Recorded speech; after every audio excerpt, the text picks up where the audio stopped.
this take some time. We didn't build nothing overnight. Nothing overnight. Love like this takes some time. We didn't build nothing overnight. Nothing overnight. Love like this takes. Hey guys, it's Evelina here and welcome to a new episode of the Fashion Cafe. Do you like my new official Fashion Cafe mug? I'm pretty stoked about it. I mean, I don't sell these, but I kind of needed this in my life, so I thought I would get myself one. So today, I'm going to be revealing my top secrets and hacks on how to achieve a beautiful Instagram feed. So I uploaded a video on how I edit my Instagram photos about a year ago, and you guys super liked it, but a lot has changed since then. I wanted to make you like the ultimate guide of all my secrets, tips, and tricks of everything that I do. I kind of almost don't want to put it out there because it's kind of like, you know, my thing, and it took me like months and months to like come up with some of this stuff and discover and find it out from other people. But I love you guys. The only thing that I ask you, that's kind of tacky. I mean, I was gonna ask you that you follow me on Instagram.com/Evelina, but if that's too much for you, you don't have to, you know what I mean? And I ask you guys on Instagram to ask me questions about my feed, about how I edit my photos, and you guys send in so many questions, so hopefully today I'm gonna answer all of them, or some of them, or most of them. And if you're just having fun on Instagram and posting beautiful, colorful pictures of you and your family having a nice steak dinner, this video is probably not for you, but if you're an absolute psychopath like me, enjoy. So the first thing that you want in your Instagram theme is to kind of have your photos sort of looking the same, which let me tell you, it is a lot harder than it looks because sometimes a photo looks a little bit better colorful, the other one looks a little bit better desaturated, sometimes you have a photo of flowers, sometimes you have a photo of a building, so it is practically impossible to have a normal day-to-day colorful life and have all your photos sort of have the same color. So the best way that I found that works is to pre-select your favorite filters on Instagram and just have them at the front, because there's literally like over 100 or I don't know 50 something filters on Instagram. So for you to go for the photo and like try to play with every single filter every single time, it is such a nightmare. And then to try to kind of like match it up, I just don't even want to think about it. And the way to achieve that is just to kind of go in your settings and pre-arrange your favorite filters that you're constantly going to use. And some you're going to want to use for like scenery and buildings and food, and some are just going to be for your face, so sort of like all your stuff has the same similar look. Use the VSCO app, and this is not a commercial for the app. I am not paid for this, even though I wish I was, because this app is freaking amazing. The way to kind of see the way that your stuff looks is to pre-arrange your feed, or like your Instagram feed, in your VSCO app. So before you even go to post it, you gotta see how stuff looks together. So like don't have like random pictures in there like next to each other. Like your VSCO app should look exactly the same as your feed on Instagram. Number 3, it took me like months to figure out why my feed was looking so off. And basically, if you are taking white pictures or gray pictures, make sure that those white photos have the same tone that match next to each other. So what I'm talking about, like you see over here, you see this photo, the white is like a completely different type of white next to like a white that's like a different type of tone. So you want to make sure that if you're taking something with a white background or like a sky, that they're kind of like the same type of tone, and the way that you achieve that is you use the same exposure and again the same filter, and sometimes you just kind of have to play with it till you achieve like the same amount of whiteness and brightness. And you know, you can't upload a pink white next to a blue white, like that's a little crazy. Next, since we are on the white subject, sometimes if you take a photo like on a white carpet or on a white sheet or on a white marble table or anything like that, there can be some weird shadows in there, or it can have like a yellow hue, or it's not as white as you would perfectly want it, you know, especially those like flat lays that you shoot from above. My secret, what I do, I upload the photo in Facetune and I use the whitening tool that's like supposedly like that's used to like whiten your teeth or whatever, like whiten your eyeballs, whatever people use it for. I use it to like whiten the white. So yeah, if the white background is not white enough and I like want to make sure that it's like exactly the right amount of whiteness, then I just use the whitening tool.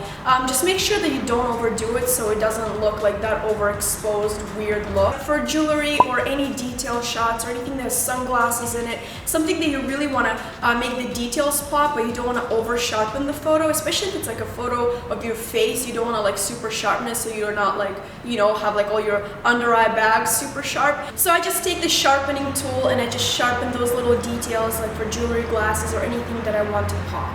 For that kind of clean, minimalistic look, make sure that you're breaking up your photos with something that has lots of negative space. So like take photos that, you know, like they could be a small cup of coffee, but it has like a bigger background, or like an ice cream, like the back, you know what I mean? So it's like lots of negative space for like that minimalistic, clean look. If you really want to go crazy, go ahead and create some color coordinated posts. That is like seriously the hardest thing to do, because you have to like really think too much, and some people have that like those color coordinated posts for like ever, for like their whole entire feed. Like I would die if I had to do that every single day. An example for that, let's say you took a photo with a burgundy top, and then for the next photo you can do a photo with a burgundy acai bowl, and then the next one can be just a little something that has like that same color scheme, and you can also edit them in the same way, so it kind of looks like there's a little bit of pops of red or like pops of colors. Now this one is a big one. Depending on the look that you're going for, I'm kind of tired of seeing this whole like desaturated black and white theme everybody's doing,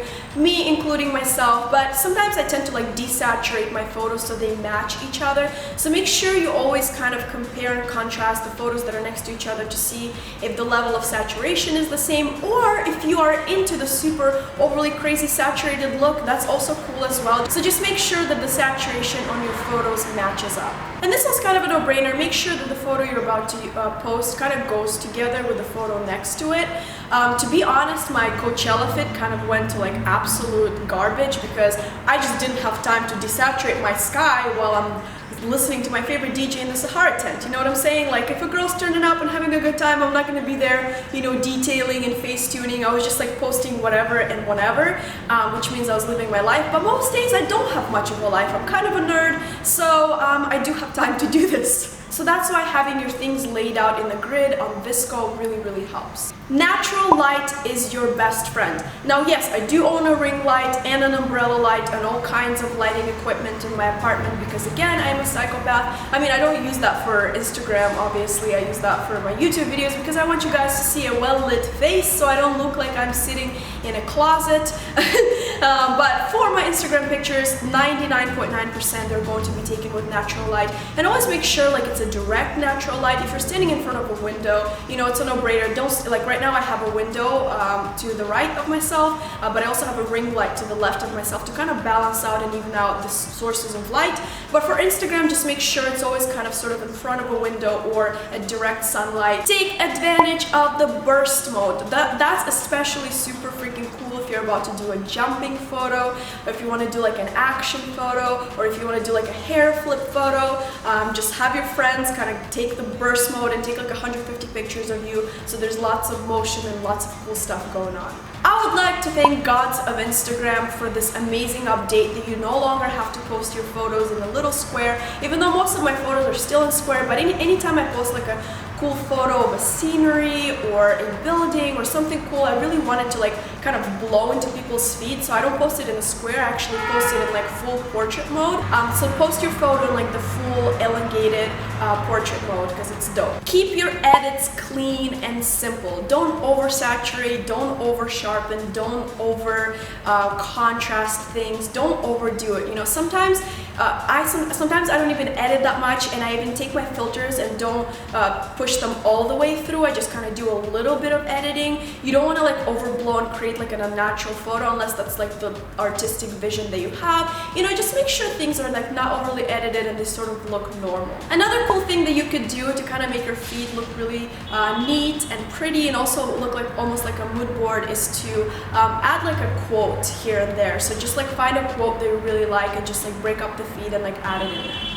Now this is a big one. Focus on telling a story through your Instagram feed and not about getting likes. Because I feel like some photos, you know, they might be a little bit more artistic, a little bit more simple. They won't get as much engagement, they won't get as many likes. But whenever you pull up your story, whenever you pull up your feed, it almost looks like it's telling a story. You know, here's a little photo of a coffee, here's a little photo of a palm tree. Okay, that sounds so basic, but you know what I mean. Here's a quote, here's a picture of my face. So it's almost like you're pulling up and you're kind of like reading like a visual mood board, like a visual story. It almost, think of your Instagram feed like a Tumblr board, where there's kind of things that you love and like lots of different variety of types of shots. The next one that kind of relates to the previous thing that I was talking about, diversify your posts. If you just posted a selfie, I wouldn't post a selfie right next to it. If you just posted, a picture of your food, I wouldn't post another picture of the food. So just kind of, I wouldn't say like develop a formula, because I would just like shoot myself if I even have to do that too. Because some people be like, okay, I need to post a picture of a flower, then a picture of my food, then a picture of me jumping off a cliff, then a picture of my face, and only then can I post a picture of my outfit. Just kind of see what looks good and see also like whatever matches together. Like just don't post the same picture of the same angle, the same thing next to each other. Just like break it up in different looks. Less is more when choosing the background for your photos.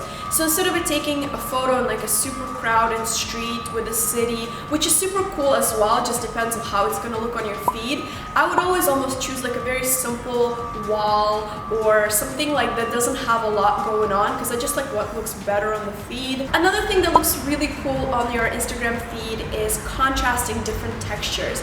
So right here I have like a photo of Mishka on like a scrunched up blanket, and then next to it I have a photo of a building. You can always, just if you posted a picture of like a wooden table, next to it you can post like a picture of a brick wall or something that's like contrasting texture that kind of creates like that beautiful look, and then next to it like a photo of you in a polka dot sweater or something like that. That's like it looks like a very interesting kind of visually pleasing look, but do it like in a way where it's not like over clashing and like running into each other. Like you don't want to have like too much prints going on, but just kind of find the balance. And lastly, if you are running out of ideas, flat lays are your best friend. I have so much fun doing flat lays. Basically what a flat lay is just kind of a straight shot from above of several objects that are related or unrelated to each other. And usually I do it on like a simple like white or black background, and I think it looks really cool if you kind of want to break things up, or if you want to show your favorite items, or if your travel necessities or anything like that. Just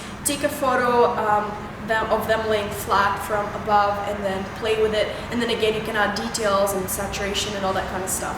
So yeah, these were my 20 hacks on how to create the perfect Instagram feed. If you guys liked this video, make sure to give it a big thumbs up, and also my Instagram is down below. It's just Instagram/Evelina. Go follow, leave me some comments, leave me some love. I love talking to you guys on there. I love interacting with you guys on Instagram because, Instagram's kind of like one of my favorite social media, so I thought I would share all my tips and tricks with you guys.